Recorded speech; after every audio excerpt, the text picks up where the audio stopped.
This is the After Party, live with Kim McAllister. Pick a couch, grab a drink, and settle into the conversation.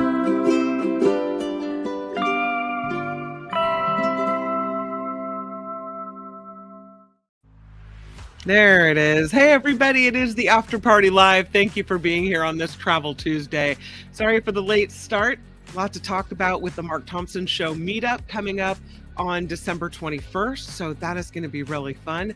Getting the Christmas shopping done around here. I don't know how you guys are doing, but you can see the boxes piling up on the back desk, and time for me to wrap some presents. So that's what's happening over here. Thank you for being here. I really appreciate it. Please click the like button if you can. If you haven't already subscribed, please click the subscribe button as well. Forgot to click the non-loop on the music, but that's all right. Hello, everybody. Hello, party people, says Jim Shields. Hello to you. Trevor says, Kim, when you were talking about the Lolo license plate, you mispronounced Tagalog, as so many do. It's, Tagalog, right.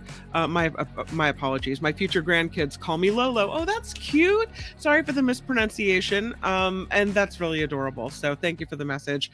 And I appreciate it. And I'll always take the correction. Absolutely. Tammy says, the last time I was in a VW bus, it didn't have seatbelts. Well, hopefully it's an improvement. This one is all electric. So we'll look at some pictures and talk about that. I was going to put a bunch of pictures in at the very of the inside, but the inside doesn't really look very special. It's the outside that looks kind of cool. Before we really get going, I want to talk about Heather and congratulate Heather, because I saw on Facebook that Heather just got engaged. So that's really exciting news. And I just want to offer my congratulations and tell you how excited I am for both you and your betrothed. And I have a picture. I didn't steal the picture from your website without asking, from your Facebook page, but I have this one, and you're both in it there on the far left. So congratulations to you two lovebirds. I hope you guys have lovely engagement period full of excitement and wedding planning. And I don't know if you're going to go and take off to some far-flung location and elope, or if you're going to have a big wedding or go down to the courthouse, whatever it is, just huge congratulations to you. So we always like to celebrate the good stuff when it comes along. Let's jump into some of these stories because, oh, thank you. Thank you. You're so awesome. Love having you as part of this show. Okay, let's jump into some of these stories because I don't have that much time now that I'm starting late. But I saw this story, and it's a doozy. Let me tell you.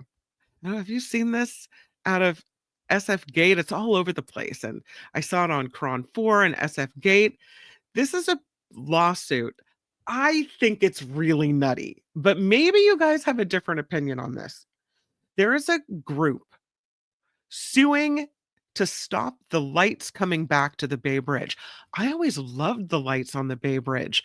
As I used to drive into KGO in the early morning hours, seeing the lights shining on the Bay Bridge and seeing them, they have different formations. So sometimes they would be in a different striations of the lights would flicker. Just really beautiful. I always thought it was gorgeous. Not everybody likes it, apparently, because there's a lawsuit that's been filed to stop the lights on the Bay Bridge. The lawsuit filed by something called the Soft Lights Foundation. They call the lights neurologically intolerable for people with certain disabilities. And my first thought was, and I try to keep an open mind. I try to be like, oh, okay, well, perfume scents bother you. Got it. Don't have to wear them. Lights bother you. Okay, we'll turn that down. I mean, I want to be open-minded and conscientious of differences in people. But my first instinct with this was, and this is why we can't have nice things. There's always some person in the back of the class who has to ruin it for everybody else. I know that's not very open-minded of me. The lights on the Bay Bridge went dark in 2023. They were put up by this nonprofit called Illuminate, and they're trying to get enough money, and they're starting work now to install 50,000 new custom engineered LED lights. And this time it would be a permanent light installation on the Bay Bridge. And I say yes. Bring it. It's very special. Love it. But Soft Lights president Mark Baker says the LED lights being planned are going to have negative consequences on the community. He says it'll cause light pollution. True, but it's a city. You expect light pollution in the city. He says it'll cause light pollution, which is electromagnetic radiation disturbing the natural darkness of night, that it can impact the behavior of fish, birds, and insects.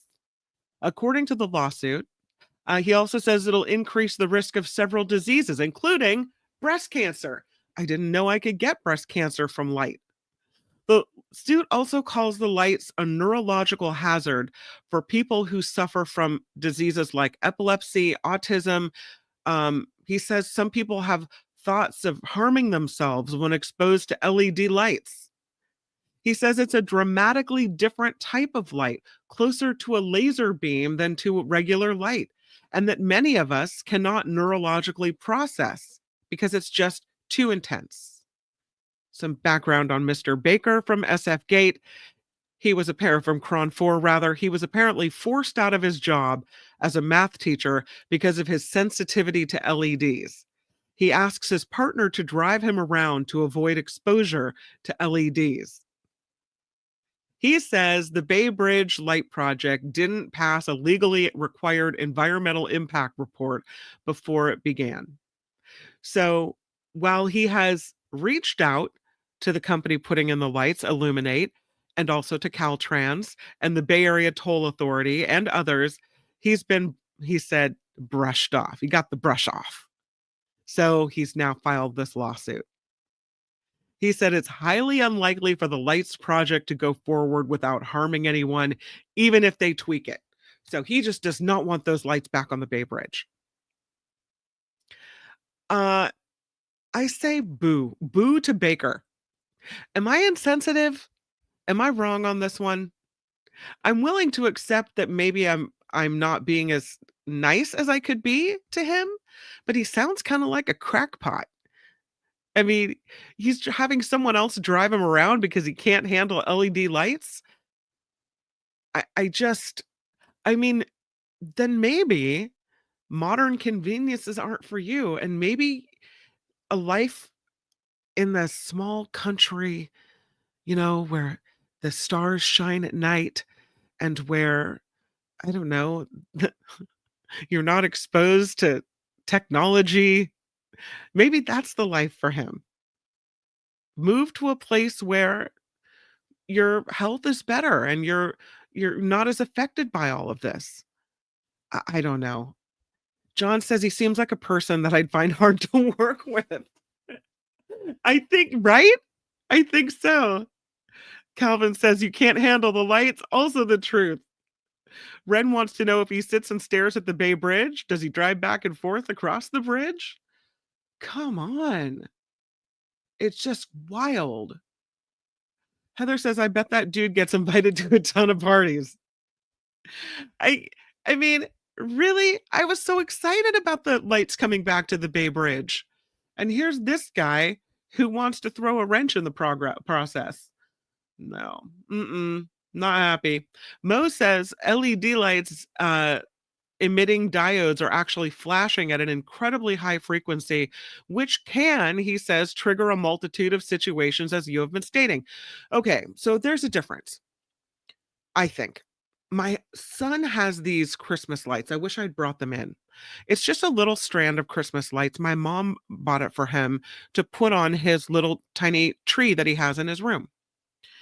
And there is no setting on these lights that is not flashing in a quick fashion. They are bright. They are, it looks like you're in a crazy disco. And after a while, it gets tired on the eyes. So turn them off. No problem, right?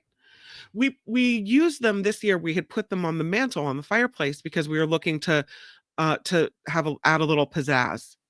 And we both looked at it, my son and I, and said, no, it gives us a headache. So in some cases, yes, I agree. There are some lights, flashing lights, that are a little too much. Severe. The Bay Bridge lights are not that. And they're far away. Plus, it's not like you're in, a disco with the flashing lights every 5 seconds. It's an easy transition from light scene to the next light system that they do, right? First you have just some of the suspension, what do you call them, cables illuminated, and then in an easy transition, what I'm saying is it's not a harsh flashing. So I don't think it's applicable. I don't think it's the same thing. I hear what you're saying, and again, I'm willing to recognize that perhaps I'm being insensitive about this. But again, my first instinct is to think this guy's nutso, and I hope they don't listen to him. Yeah. Mo says, I'm mixing impression with physics. Physics, gravity always wins. Light emitting diodes are vibrating at a high frequency. That's the way it is, says Mo. Well, I find it different. I think it's different on my senses. And there's a difference to me, between offensive light flashing and easy changing between light scenarios. I don't think that it is too rough on people. I just don't. So, and I'm all for science, Mo. But I think that in this case, common sense prevails. Mm-mm. Mars says, I remember years ago parked under the bridge with friends, smoking a blunt, enjoying the fresh air. Ah, the memories. Calvin says, can't he just wear sunglasses at night? Teacher Lori says, Mo is talking about all LED lights. It is how they work and not detectable by regular sight. He's talking about only detectable by neurological senses. Okay. Maybe we're all bothered by different things. And perhaps, again, I'm being insensitive. I just feel like, I'm not willing, because one guy says that this is a bad thing, to throw it out. I think it's for the beauty of the Bay Area to do something like this. Mo says, I agree with you. It's a matter of how each individual perceives and receives and reacts to the high frequency intermittent lights. I've never heard anyone say they had a problem with the Bay Bridge lights before. I heard a lot of oohing and awing and how beautiful it is, but this is the only time I've ever heard someone say that they don't like it. So John says the Bay Bridge lights were kind of dim and not that easy to see. Maybe because the old radio station was close to them. As you come down Broadway, it always seemed very illuminated to me, not in a harsh way, but I don't know. Ren says, does Baker not watch TV? He might not. I think he avoids the lights.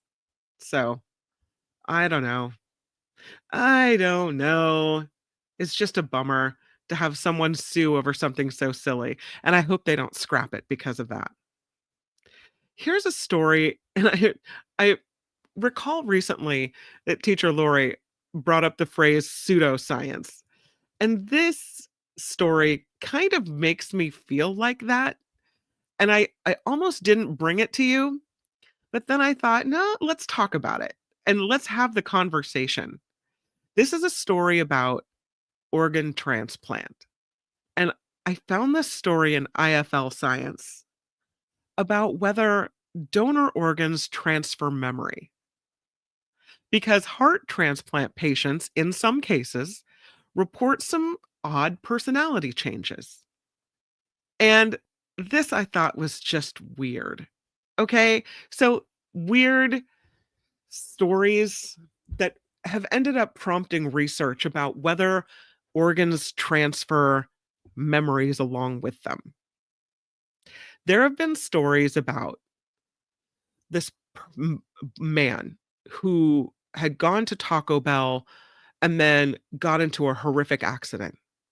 And then his heart was transplanted into a woman who was a vegan, and she woke up with this incredible urge to go to Taco Bell. Wait, what? It sounds like nothing, but there's a lot of these stories apparently. Oh, I'm sorry. It wasn't Taco Bell. It was Kentucky Fried Chicken. All right. So here's one of the stories. This one reported in the Journal of Near-Death Studies in 2002. The woman was a health conscious dancer and choreographer. And upon leaving the hospital, she had an uncontrollable urge to go to Kentucky Fried Chicken and order chicken nuggets, which is a food she never ate. Interestingly, uneaten Kentucky Fried Chicken nuggets were found in the jacket of the young man who was killed, the man whose heart she received. So the story goes like this. They say it sounds like something out of science fiction, but given the rate of these reports, scientists have been curious to look into whether there's some type of overlooked thing that happens that could explain it. They're looking at cellular memory, the idea that individual cells or networks of non neural cells may be able to form memories. And so maybe the introduction of new cells could introduce a new memory. Or maybe it's the disruption to existing connections that changes a person. They were looking at epigenetic modifications, the process through which reversible changes are made that change the expression of genes without changing the gene sequence and the DNA inside the cell nucleus. So, could the introduction of a new organ result in epigenetic changes that switch how a person's genes are expressed after the transplant? They're looking at energetic interactions, the heart's electromagnetic field on the body when a new, maybe smaller or larger organ is transplanted. And then something called the heart's little brain, which is a complicated neural network ingrained in the heart that was recently discovered to play a bigger role in the heart rate than previously thought. Could it store memory or communicate with the brain that maybe we don't know about? And so scientists are starting to look into where memories are stored, where memories come from. Could this even be a possibility? The researchers thus far say there's emerging evidence that suggests heart transplantation may involve the transfer of the donor's personality traits and memories to the recipient, challenging our conventional views of memory and identity. This is from the authors of a review of heart memory research. They say the heart's neural network, little brain, and bidirectional communication with brain support the concept of heart brain connection in memory and personality. So now they're looking at doing this further interdisciplinary research to figure out the intricate pathway of memories and how that's connected to our brain, our heart, organ integration. It all seems so far-fetched to me. Once again, maybe I'm being insensitive, but it's hard for me to buy that there is a connection. But we'll see what the research shows. I don't know. Jose says the heart wants what it wants. Trevor says KFC is now performing heart transplants. Extra crispy is $5 more. John says, if you've ever eaten a KFC product, how do you know it's KFC you have the urge for? Why not just a good fried chicken place? Because it's the memory, the transplanted memory. I don't know. Nullifidian says, is the Journal of Near-Death Studies a reputable source that can be trusted? I don't think so, which is why I almost didn't bring the study to you. But I think the concept of where we store memories and whether they can be transferred is an interesting question. And I wondered what you all thought about it, which is why I even bring the story to you in the first place, because there hasn't been any definitive research, but the questions are being asked. So do you think there's any merit to it? I say no. I think it's a bunch of hogwash. Perhaps, though, you've heard stories or you think differently. I'm willing to accept that there's different thinking about this. I don't know. Mars says, I like the theory that our DNA from even one blood cell carries all the memories of our ancestors in our bloodline, compressed and encrypted organically as information that we don't know how to decrypt. It's interesting. Heather writes, probably has more to do with immune response and the absolute cocktail of drugs that transplant patients need to rely on. Yeah, it seems to me that an organ is an organ, but maybe there's so much we don't understand about the way these processes work. Maybe a memory cell could sneak on through. Who knows? Who knows? Okayest Mama Ever says, doesn't research show that mothers retain some of their children's DNA? Maybe that's related somehow. Yeah, and supposedly, I've we've read stories here even on the show that their DNA of our children is always floating around somewhere. I also have seen stories with legit research showing that everyone, for women, everyone you've ever had sex with that has deposited sperm into you, that somehow their DNA is somewhere in you as well, always. Weird. I don't know. Mm-mm. Jose says, I mean, there's stories of bumping your head and then talking in accents. Is that what you mean? I don't know. Finn says, I want a Popeyes or Church's chicken heart. John says, my organ recipient is going to have cravings for some good beer. Yeah. And Mars says, we need another genome project with the advent of AI and huge data centers to decrypt our neural networks, memories, dreams, thoughts, like we did for DNA. Eileen says there was a movie where a classical pianist's hands were replaced by a strangler's, where the pianist developed uncontrollable urges to kill. Somebody called Tim Sika. That's creepy. It's an old movie. I mean, and that's, you know, the horror movie, the nightmare story that has no merit, that and we have enough problems getting people to sign up to be an organ donor. We have enough of a fight to convince people that it's just science and medicine. And when you bring in personality traits and memories, people start getting, I think, maybe a little skittish. Do I want my memories in someone else? Do I want my personality traits to be transferred to some other person? I mean, my personal thought is if I'm dead and they're alive, go ahead. Do what you got to do to survive. I don't know. Yeah. I thought it was an interesting question. All right. We'll move on. We'll move forward because I don't know if you saw this video, but there's a deer that ended up on do they call it a pitch if it's rugby, the rugby pitch? Or do they just call it a field? They ended up in a rugby game and they ended up knocking somebody over. Here's the video.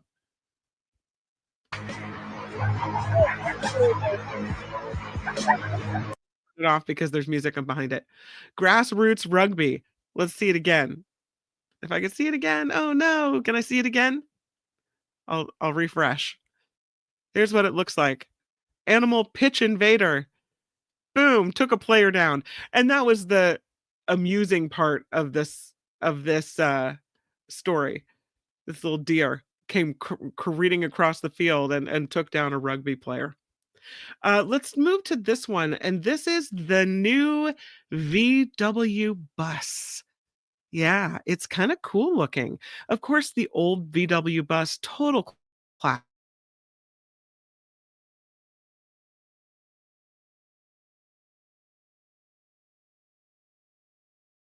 And tell that it's a similar shape to the old VW bus. There's some callbacks to the old classic.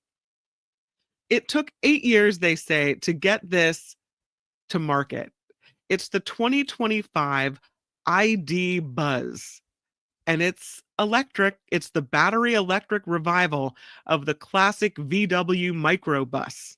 It's the Volkswagen ID Buzz, and this is a concept debuted at the North American International Auto Show in Detroit of January 2017. And now, 8 years later, the production models are finally reaching the United States.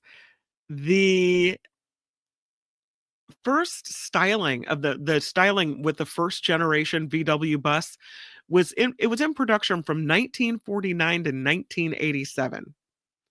And so now the ID Buzz, they say the styling here is, they call it polarizing, but they've collected some responses from people, done a little survey, and they say more people like it than don't. The love-hate ratio 75 to 25%.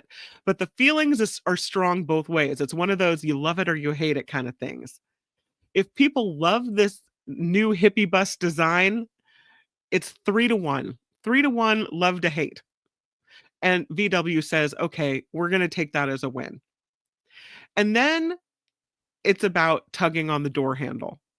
The ID Buzz has a physical door handle instead of an electric door handle release button. When the handle's released, the door produces a tiny drumming sound. They say it's a cheap sounding manner like Nissan vehicles have. I have not heard this, but apparently people do not like this. It's a 5-seat, 2-row van. It has a shorter wheelbase, slightly different specifications. It looks like that is the European ID Buzz, which is a little bit different than the United States ID Buzz. The 3-row, 7-seat ID Buzz is tall and bouncy. They say that the United States model, because of its longer wheelbase, gives a slightly better ride than the European model. Stiff springs support a heavy battery pack, combining with a tall vehicle to emphasize body motions. The electric vehicle is prone to aggravating motion sickness because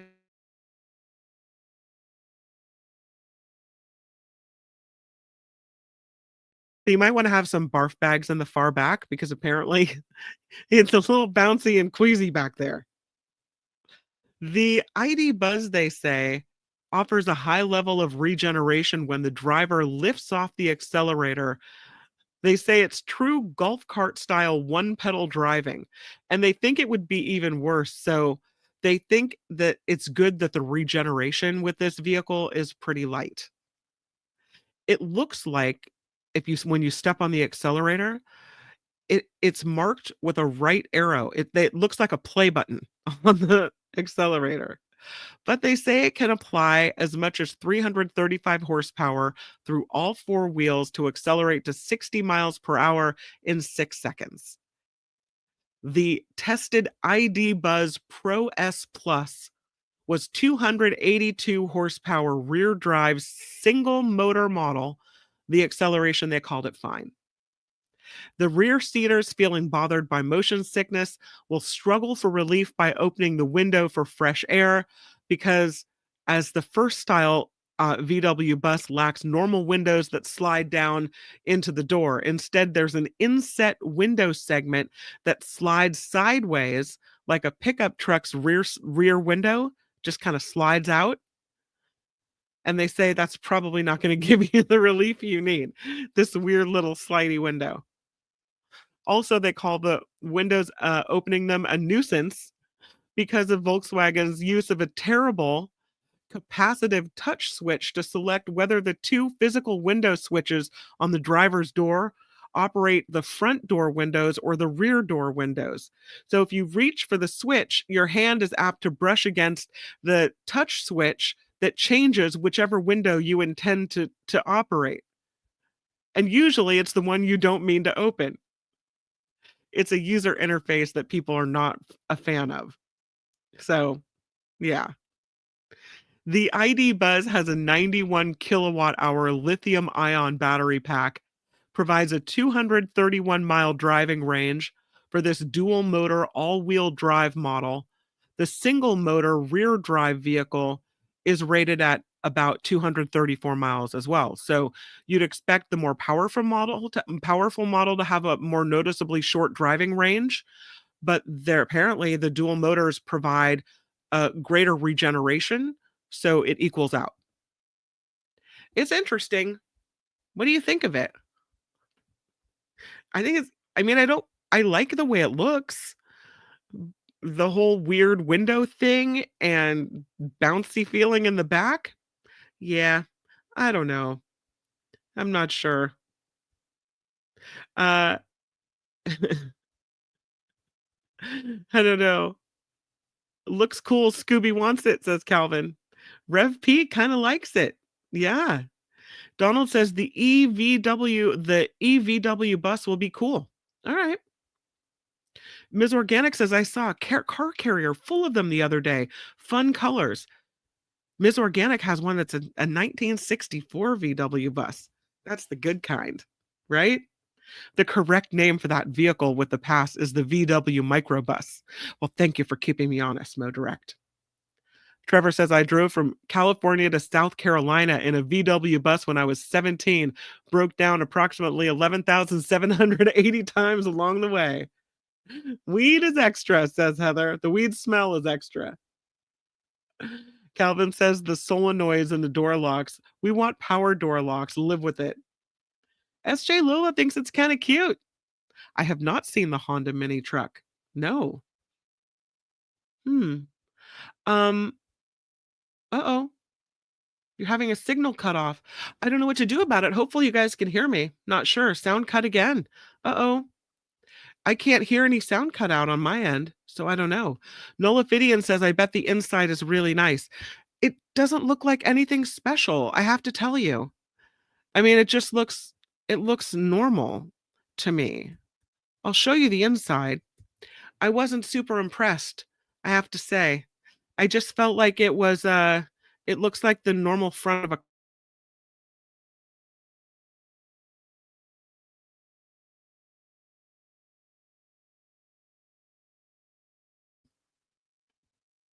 I mean, okay. It's not super micro bussy, mini bussy, you know. It does have, and I think the older ones did this too, the capacity to lay down the second two rows so that you can fit something that you want to transport in the back, which is nice. But again, with this view that I'm about to show you of the inside of this vehicle, it doesn't look like anything we haven't seen before. Here's the inside with the seats flipped down. I mean, okay. It's not like, ooh, wow, that's so cool. It just looks like, you know, regular, nothing special. Calvin says, is this all EV, not hybrid? I'm thinking it's at least 80K. I don't know what the price of this vehicle is. Yeah, looking for it.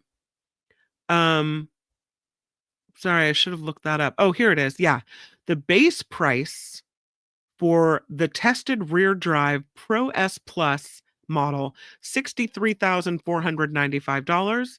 The as tested price, including destination charges, came to $66,000, which they say it's a lot, but it sits within the price range of the Kia EV9 electric SUV, which they call comparable. So, I don't know. It's got some issues. If this van's a rockin', don't come knocking. It kind of does have a toot window. Ren says, I want the camper version, but I don't think it will come to the United States. Cameo says the driving range isn't great. Teacher Lori says there's too many negatives, which is really too bad. That's kind of how I feel. Too many negatives. And why did they do this weird thing with the back window? Why can't it roll up and down to give people just a regular window? You know, I guess maybe unless they just figure you're going to stick the kids in the back, in which case you really do need the barf bags in the back. But here is we were driving home from Disneyland and my daughter was feeling a little car sick in the back seat. And once it kicks in, sometimes it's hard to get out. And I'm sure being stuck in the back seat is no fun. So, oops, here is that weird slidey window, which again slides back and forth instead of up and down. I think it's a little strange. I think that would be, Teacher Lori, one of the negatives. So you kind of have to slide and then stick your head out. Yeah. It's a little odd. I'm going to say it's odd. Yeah. Oh, Phineas says it needs a 500-mile range. Doesn't have that. Half that, right? Donald says all EVs should get at least 400 miles. Okay, no cutoffs. Good. Thank you. I appreciate it. Oh, Liz says she lost me. Oh, I hope she didn't. I hope you guys didn't lose me. Uh-oh. Well, I'm going to keep doing the show as if you can hear me. So I'm sorry if you can't. I don't know what's happening with the tech stuff today. Yeah. Ren says, hey, it's cheaper than a Tesla. Heather does not like Rivians. They have such weird faces. Like surprise, we're reaching up the rear end. I don't mind Rivians. I've seen some nice looking Rivians, but I'll have to check for their facial uh expressions to see what you're talking about. So yeah, there we have it. There's the dashboard. There's what it looks like inside when you flip the seats down. You see what I mean by just not special? I mean, it's not ugly and it's not awful. It's just regular. And there's the weird window thing that they have going on. Really, the outside of it's the best part because they really did bring the old VW microbus, and there's a flavor of that to the new. So there you go. Let's move. Oh, you know what? I can't do the creepy story about cannibalism because we have to move to Travel Tuesday or we won't have enough time to go to Park City, Utah. Let's do it. One of the things I thought was so cool is there's this ski resort in Utah and it's called the Deer Valley. And it's a really, really nice ski resort. And it comes in on travelandleisure.com's #1 best thing to do in Park City, Utah. It's home to 2 world-class resorts, including Park City Mountain. There's also Deer Valley, which is pictured here. 2,000 acres of skiable terrain. So there's Olympic athletes that are on the mountain. So you often will be skiing with Olympians. A full day, though, was going to set you back. They say this is not cheap, okay? A full day with one of the 6 local legends. So this is when you're skiing with an Olympian. That's about $2,800 to go do that, if that was the activity you were looking for. However, they do something at Deer Valley over the holidays that's really cool. So here's how it looks in the normal winter when you're going up the lift. And here's how it looks on December 30th. This is cool. This is called the Torchlight. I know. It's the annual Torchlight Parade. It takes place December 30th at 5:30 p.m. at Deer Valley Resort. Up to 100 skiers ski down the big stick run with flares. Some people have lit up costumes. They say it's a great way to start saying goodbye to 2024 that the whole family will enjoy. The event starts at dusk. It includes complimentary hot cider, cookies at the Snow Park Plaza. And look at all the people gathered at the bottom there watching as the skilled skiers go up there with the torches. And then you can see in the middle all the lights from the lighted costumes. That looks like something really special to do on New Year's Eve. And it's not the only torchlight parade that happens at Park City. There's a whole nother one going on. This is the Park City Torch Parade. And this is something else that goes on during the holidays. And this one happens on, I think, Christmas Eve. Let me go back to the story. Yeah, this is happens December 24th at dusk. And this year it will be the annual Torchlight Parade at Park City Mountain Resort. It's a traditional celebration, lights up the mountain as Park City staff ski down the mountain in formation, holding these giant flares. So it's very similar. So there's one at Park City Mountain with a torchlight parade on Christmas Eve. And then there's the other one at Deer Valley on New Year's Eve, their torchlight parade. So that's pretty cool when you talk about ways to ring in the holidays. maybe you're looking for holiday travel. And it's interesting because my sister and I were talking yesterday about family and some struggles and some things that, we feel pressure that we have to do things and be present and show up. And sometimes maybe people don't have a lot of family members around, or maybe you're just looking for a way to escape with just your partner or whoever else. And so picking up and for the holidays, going to a place like Park City, Utah might be just the thing you're looking for. They have something else you can do here, and it's called the Park City Snow Globe Stroll. I thought this was really cool. This is an event where you look at 7 life-size snow globes all down Main Street in Park City, Utah, each one themed around different holiday songs. They have a Last Christmas, they have a Rockin' Around the Christmas Tree snow globe, they have a Frosty the Snowman, a Winter Wonderland, a Rudolph, a Let It Snow, a Happy Holiday. You can stroll by Santa's mailbox, the huge Main Street Christmas tree. Yeah. So I thought that was kind of cool, these big snow globes. Kind of fun.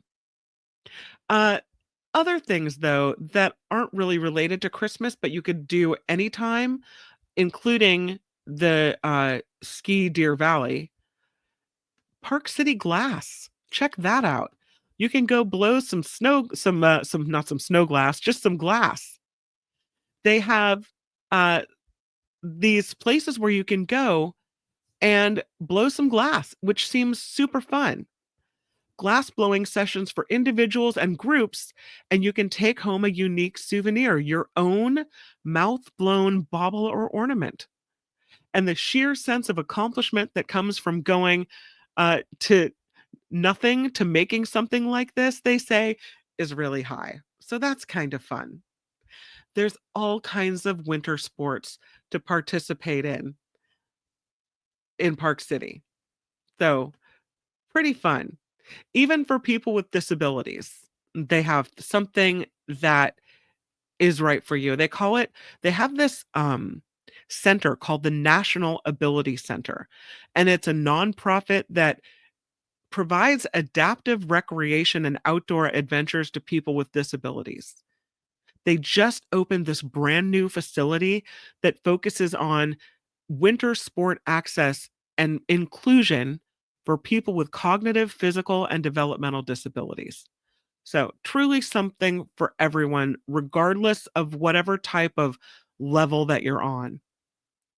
They also have this thing where you can go and stay in a yurt on top of a mountain.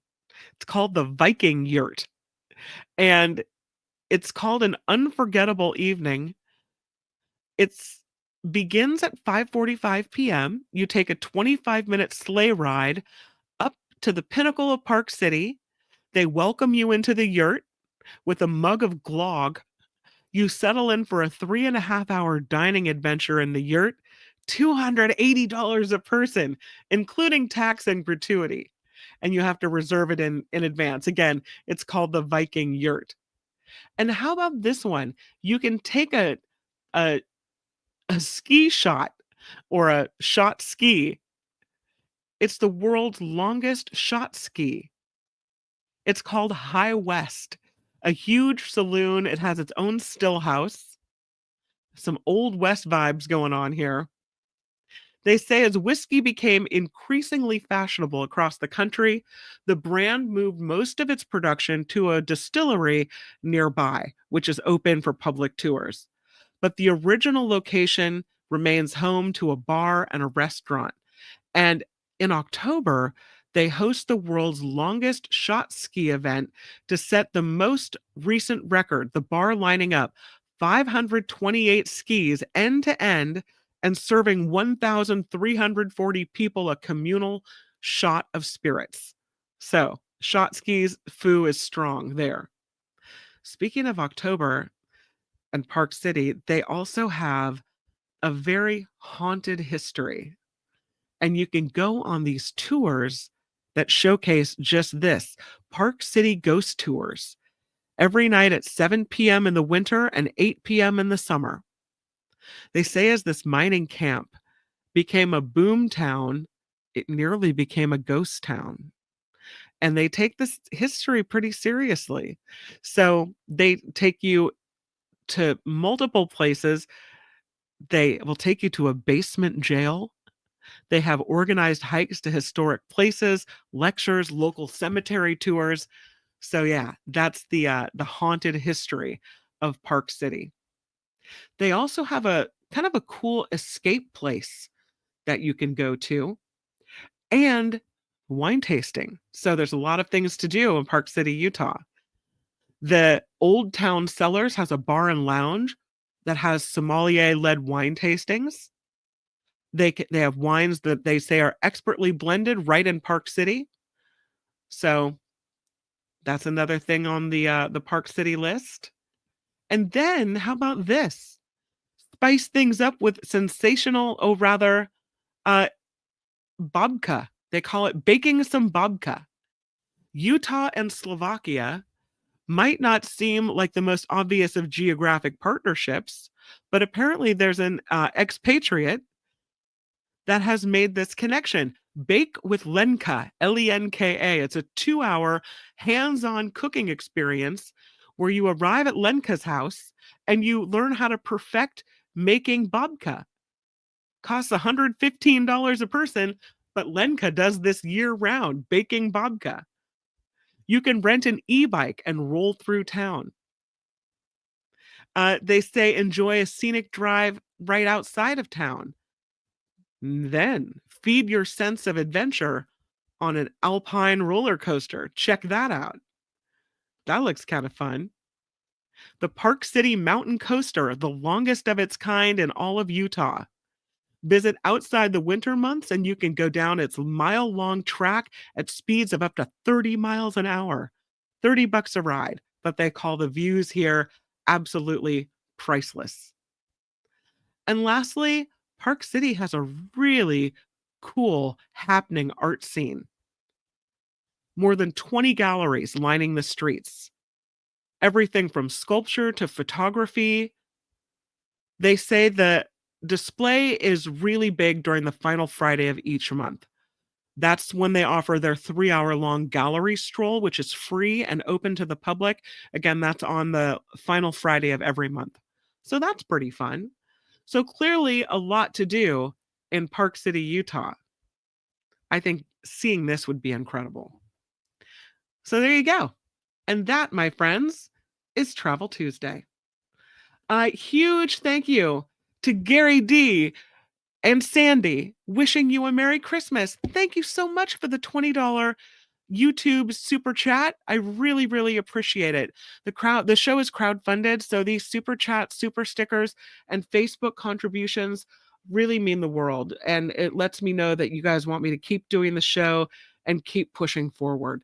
So it's been an interesting start to this show and an interesting year, and that we have all managed to keep doing this together day by day is incredible, and I'm really proud of it. Scott also threw down a $10 super chat yesterday. Pamela with a $23. So just really nice, and I appreciate the contributions so much. And thank you, Gary D. Really, really nice of you. All right, this is the after party, and I appreciate you guys being here on this Travel Tuesday. Tomorrow on the Mark Thompson Show, we'll see John Rothman, so that'll be really fun. And then it is Waterfall Wednesday, so we'll get a little relaxation in with the after party live. Again, thank you guys, and make it a really great rest of your Tuesday. I'll see you tomorrow. The After Party Live would like to thank the following contributors and viewers like you.